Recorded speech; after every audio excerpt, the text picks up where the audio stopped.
What is going on, guys? Welcome back to the channel. Panthers advice. It's been a little bit, but we're back, and man, do we have news to go over. First up, we got an article talking about Panthers already predicted to cut ties with key offseason addition. Now, when I read this, I'm like, who could they possibly be talking about right here, right?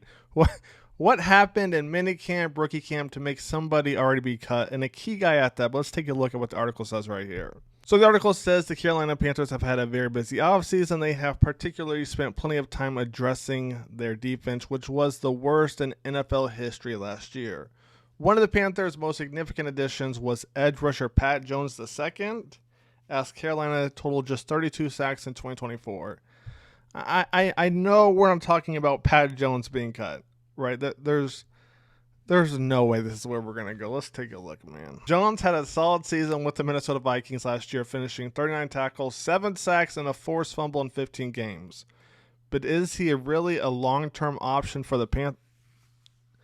You see, this right here is a problem, right? And this is why I've kind of taken a little bit of a break where I'm not posting out content every day, because I don't want to say something as blasphemy as this, or as blasphemous as this. I don't know which way you're supposed to use blasphemy, right? But let me talk about why real quick. So some of you guys might not be able to see the numbers if you're on mobile, right? But remember what the article said. Let's go back real quick. So as we look at the article, 39 tackles, 7 sacks, and a forced fumble in 15 games. And they say, is he really a long-term option for the Panthers? Well, let's look at last year. So as we take a look at the Panthers last year, let's look at DJ Wonnum real quick. 8 games, 4 sacks. So he's on pace to do 8 sacks. Okay. Jadeveon Clowney in 14 games, 5.5. A'Shawn Robinson in 16 games, 5.5. Josie Jewell, 3.5. You see where I'm going? I mean, the numbers kind of speak for themselves right here. So you kind of get where I'm going with this. To say, is he really a long-term option when he had 7 sacks with the Vikings last year, more than any Panther had?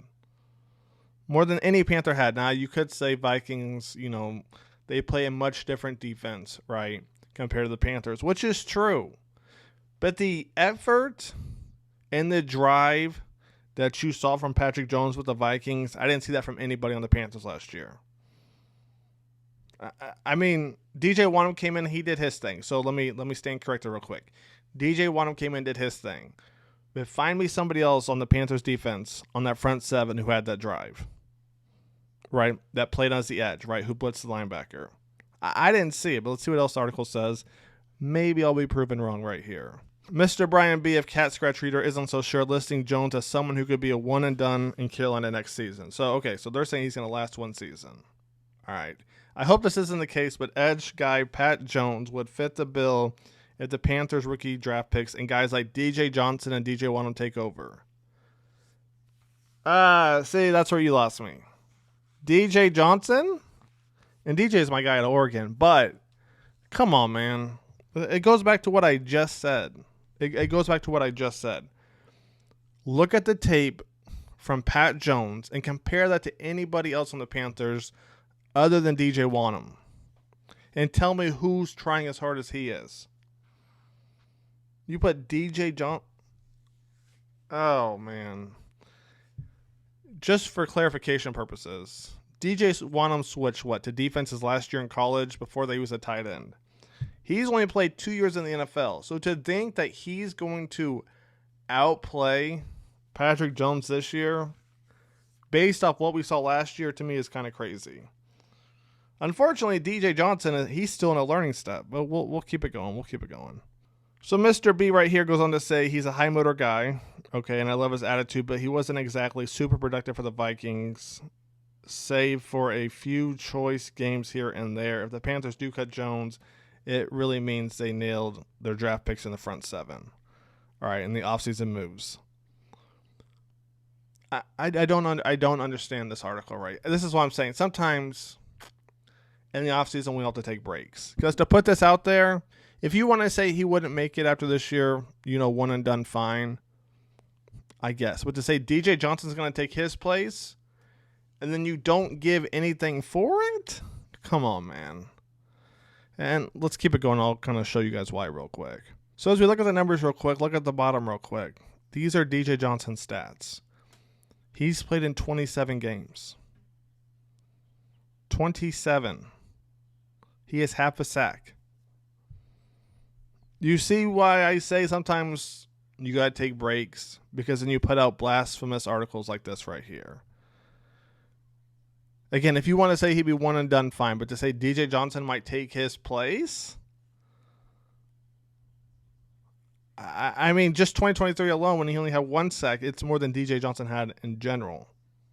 And then you go back to last year where the Panthers took DJ Wonnum from the Vikings, if I'm not mistaken, and look what Pat Jones did. Right? 7 sacks. In the sacks, it really wasn't him doing a spin move, a rip, whatever it may be, right? It was him, high motor, always getting after the quarterback, right? He doesn't give up on the play. And you might be like, okay, well, there's a chance then, right? The thing is with the Panthers last year, the QBs had so much time in the pocket because guys gave up on the play, right? Let's call a spade a spade. Guys gave up on the play. So to have somebody like Patrick Jones right here, it's huge, because you know what you're getting out of him. Let's keep it going, though. Next up, we got Chubba Hubbard now speaking out. Panthers are sick and tired of losing. It's about time. People are speaking on this, man. It's about time, all right? Guys that have been here throughout the years, through the ups and downs, they're like, yeah, we're sick and tired of it. The new people that we brought in from winning cultures, they're like, we're ready to win here. So we're all kind of coming together, building a good chemistry, the right culture, and it's all centered around winning. I'm not going to lie, I'm relieved to hear this, because the last 2-3 years since we've been doing this channel, right, you haven't really heard anybody kind of say anything about the culture. They're like, okay, well, we're new here, we weren't a part of that, so it's kind of a new day. Honestly, I wish somebody would have said, I'm coming in here, and no, we're not going to put up with that losing stuff, right? Cam Newton kind of touched on this. He kind of touched a few feathers, right? Ruffled a few feathers. But I wish somebody would have spoke like that before, right? Up until this year, where Chuba speaking out, Adam Thielen speaking out, where someone's like, I'm not putting up with this losing stuff. They brought me here to change the culture, and that's what we're going to do. But the last few years, we haven't seen that. They're like, nah, I wasn't a part of that. That has nothing to do with me. Well, kind of does now. But I like that Chubba Hubbard is speaking out. Let's see what else he says right here. Goes on to say that Chuba scored a new contract midway through last season, right? Put up career-high numbers, 1,200 yards rushing just about, and 10 touchdowns, okay? The Panthers gave Chuba a contract. Was 3 to 5 years, give or take, somewhere in that span, right? When that contract is up, Chuba might be done as a Panther. As crazy as it is to think about, right? And it depends on a couple things, right? It depends on a couple things. But when the Panthers brought over Brant Tillis, who did some of the numbers for the Chiefs, that's how the Chiefs operated, right? They get guys to about 27, 28, and then bang, they're ready to get paid again. Chiefs let them go, get paid somewhere else, and they have a guy ready. And that's what the Panthers are potentially doing right here. We'll see what happens with Jonathan Brooks, right? Fingers crossed he gets healthy. They got Trevor Etienne, you got Rico, right? That's why I think it's good, once again, to have a veteran guy too, for guys like Trevor, for guys like Jonathan Brooks. You see where I'm going?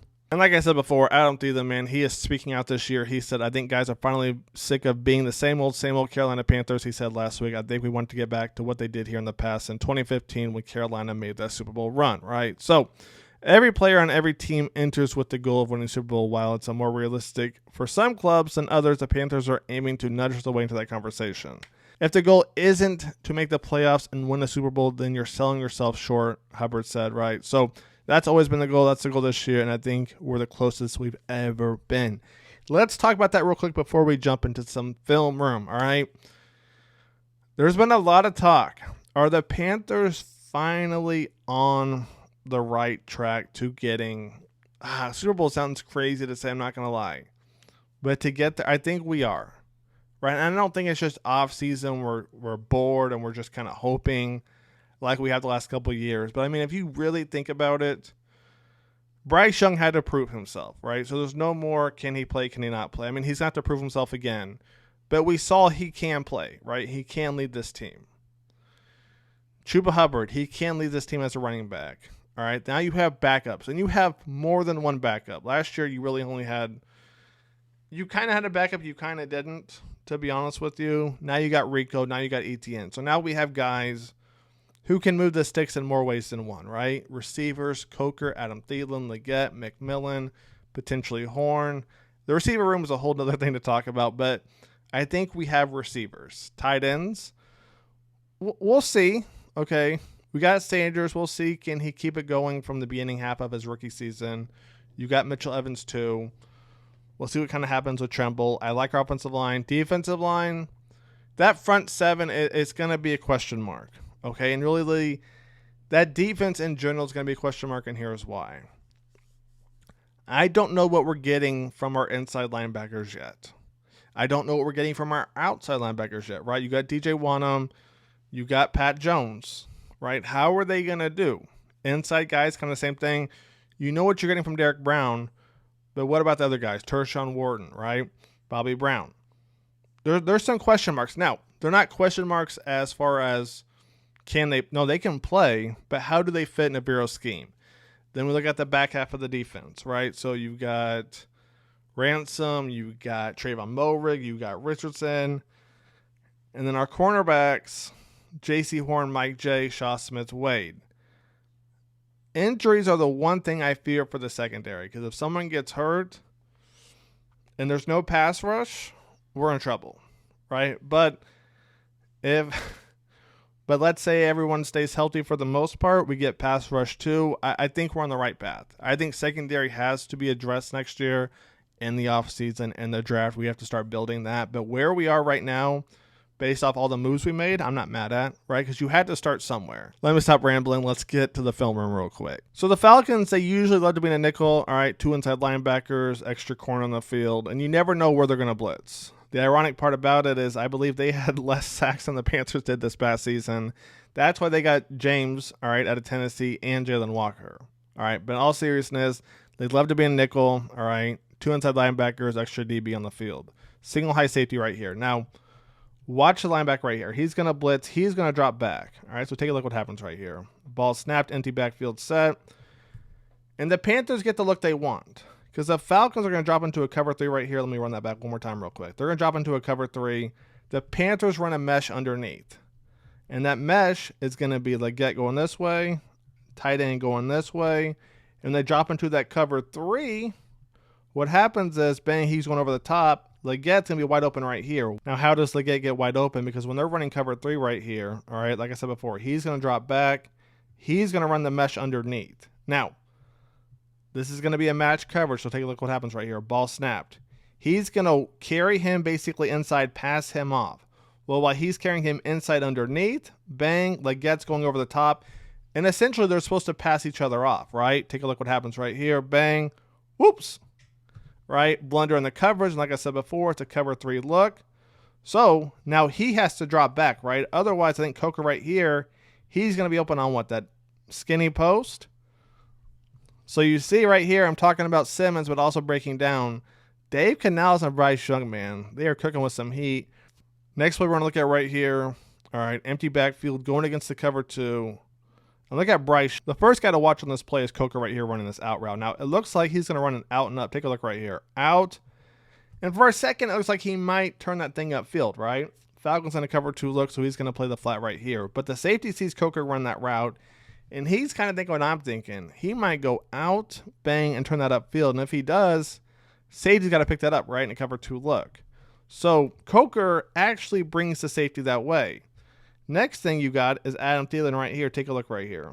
Adam Thielen's going to go essentially right by that nickel back. Now, look at all the room right here. All right, for Adam Thielen right there. Bryce is going to go back shoulder. And the reason I think he goes back shoulder right here is because the Mike right here, essentially playing that hook middle, right? He's going to carry that deep. If somebody runs that slant, that post over the top, right? And so Bryce Young sees that. He's going back shoulder. That way Adam Thielen doesn't get popped right as he's going for it. So him going back shoulder right there, I'm actually not mad at. But the person you got to get props right here is to Coker running this out route. You think he might go out and up. And by the time the safety recovers, bang. So on this play right here, you're going to have Moore on the crosser. All right, you're going to have Tremble going over the top. And take a look what happens right here. Right, we slide left and then bang. TT is open in the end zone. This is why it's so important to have a good running game. So you're going to see right here, all right, ball snapped right there, bang. They all travel in. Safety starting to pull this way. Bang, he's trying to recover too. Now, the thing to look at right here is Tremble running that go route right there, right? He's running the go route. That's not really anything crazy, right? It makes sense, right? It opens things underneath. However, the other thing to account for is the backer right here, all right? Watch what happens right here. Bryce Young's going to roll out. This backer should have been playing the hook right here, but he's worried about Bryce Young running. So what's he do? He gives up his position. Why does that matter? Run it back real quick. Let's take a look right here. So as Bryce Young starts to roll out right here, safety comes out of position. So Bryce Young rolling out just took 2 people out of position. You see why it's important to have a mobile quarterback who can do 2 things out once, right? That initially takes the safety out of position, all right? Remember what I said before. Hooked linebacker right there. He's now playing Bryce Young. He comes up. So what's the safety do right here? He could play Tremble, and Tremble, I got to say, he put a nice move on that safety right there. He could play this, but he also has to worry about more right here, right? I mean, you guys see what the offense is capable of. I know it's supposed to be a breakdown going over Simmons, but I was like, let's turn it into a Bryce Young kind of film session, and not just Bryce Young, but Canales too. The Panthers might get scary. They might get scary because you see what happens when Bryce Young can roll out. You got Leggett on a crosser. You got Tommy Tremble putting the moves on the safety. We'll see what happens. I'll catch you guys on the next one. Take it easy. Panthers Vices out. Peace.